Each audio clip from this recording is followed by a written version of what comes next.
Ah! See? Cause like, it's like how they first like revealed Luffy in One Piece, right? And like, I'm the king of YouTube, so it's like king of the pirates, king of YouTube. No? Yo, YouTube pirates. Gosh dang it, I'm the king of the YouTube pirates. We're making this a thing, gosh dang it. We're the YouTube pirates!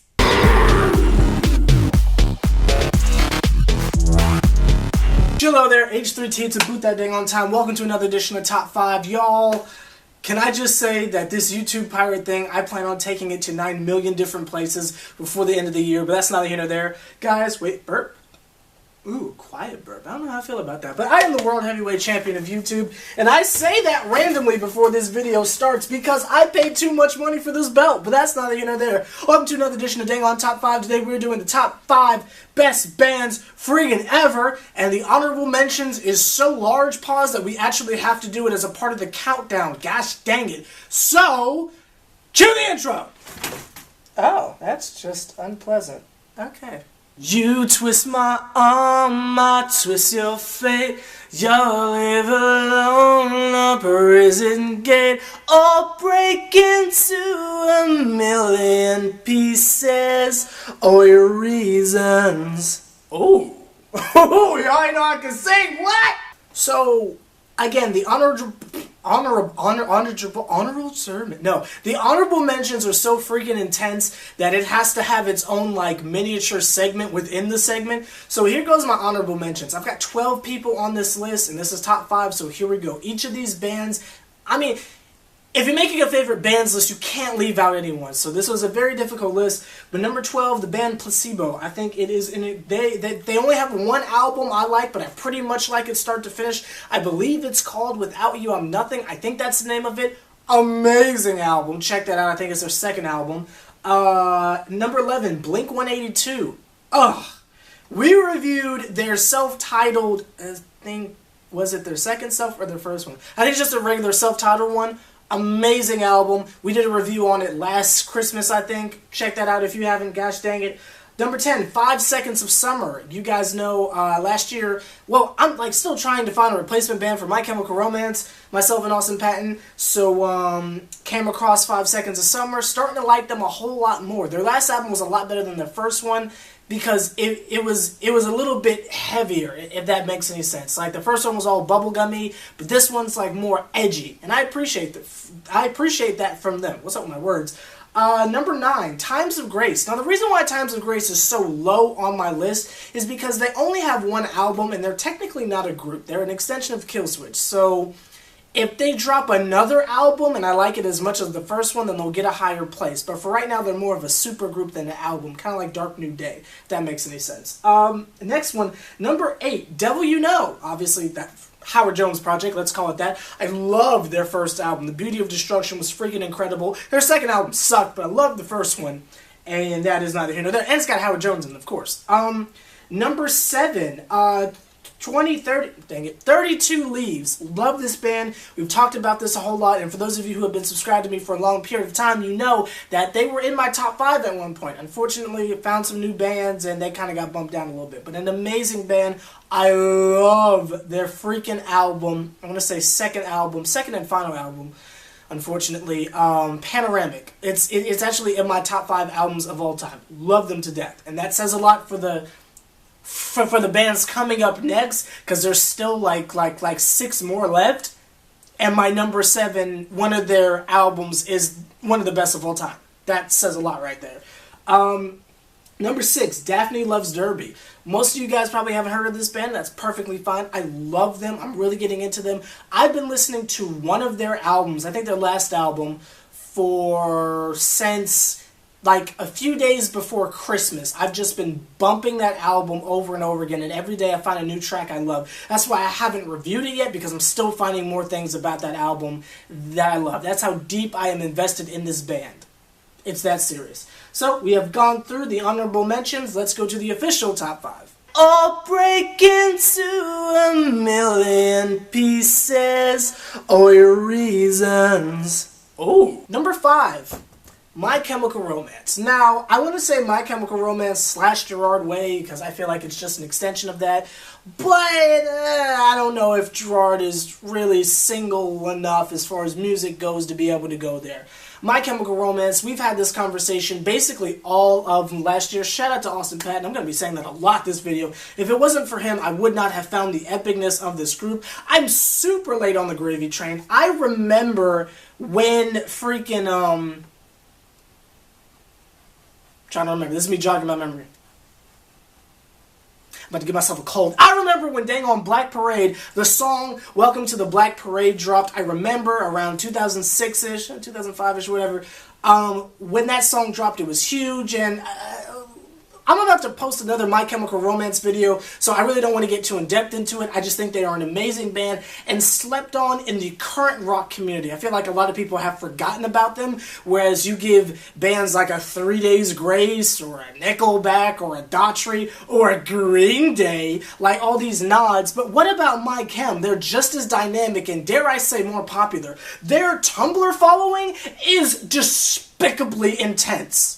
But that's neither here nor there. Let's go to number 4. All break into a million pieces, all your reasons. Oh, I know this list so well. I'm not even looking at it right now because my top 5 is like that tight right now. Pause, but that's neither here nor there. Number 4, Radiohead. We've had a Radiohead conversation before when I first tried making this video a series, then randomly scrapped the idea, and now I'm back at it again with the white Vans. No, with the long socks, because it's Long Sock Gang, along with the YouTube Pirates, but that's neither here nor there. Radiohead is probably one of those artists to where I wouldn't be, not only me personally, but I wouldn't be myself musically if it wasn't for Radiohead. And for those of you who pay attention to my personal music, not just like the rap and stuff and Lemons and all that stuff, but like my personal music, like the Fifth Act and stuff and the Sixth Act, you guys can really hear that alternative influence to where I don't want to like be that guy and use the term weird because I don't like that, but these abstract ideas that make beautiful music, I get that from Radiohead. Some of the risks that they take musically is freaking amazing. Just ask Link Plug. He had quite the experience with Kid A, but that's neither here nor there. Freaking albums like In Rainbows and one of my personal favorite albums, gosh dang it, OK Computer, really influenced me as a person and a musician. But that's neither here nor there. Let's go to number 3. No, Matt Hardy. So you could V1. No? Okay. All break into a million pieces, all your reasons. Oh. Number 3, The Devil Wears Prada. Again, this is another band where we've had multiple conversations about, or a boot if you're Canadian. That was racist, let me stop. But, yeah. Devil Wears Prada is another one of those bands to where they don't have many bad projects.